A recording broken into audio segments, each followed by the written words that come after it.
ఇక్కడ కనిపిస్తున్న ఈ వ్యక్తి చిప్స్ ఇంకా కుర్కురే అమ్మి ఇంటికి తిరిగి వెళ్తున్నాడు. సడన్ గా తన ముందు ఒక పెద్ద కారు వచ్చి నిల్చుంది. కార్ డ్రైవర్ తనని గుద్దడానికి ట్రై చేస్తూ తనని భయపెడుతూ ఉంటాడు.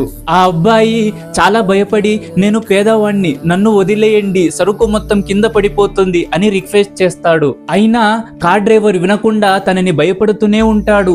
తర్వాత సరుకు మొత్తం కింద పడిపోతుంది. దానివల్ల ఆ అబ్బాయి చాలా బాధపడతాడు. తర్వాత డ్రైవర్ కారు దిగి బయటికి రాగానే ఆ అబ్బాయి కళ్ళల్లో ఆనంద బాష్పాలు నిండిపోతాయి.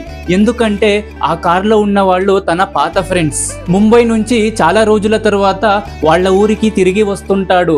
దారిలో తనని చూసి కొంచెం ఆట పట్టించాలి అని అలా చేస్తారు. తర్వాత తన ఫ్రెండ్స్ కింద పడిన ఆ సామాన్లు కారులో పెట్టుకొని తన ఇంటికి తీసుకువెళ్ళి పెట్టేస్తారు. మరి మీకు ఇలాంటి ఫ్రెండ్స్ ఉన్నారా లేదా కింద కామెంట్ లో చెప్పండి.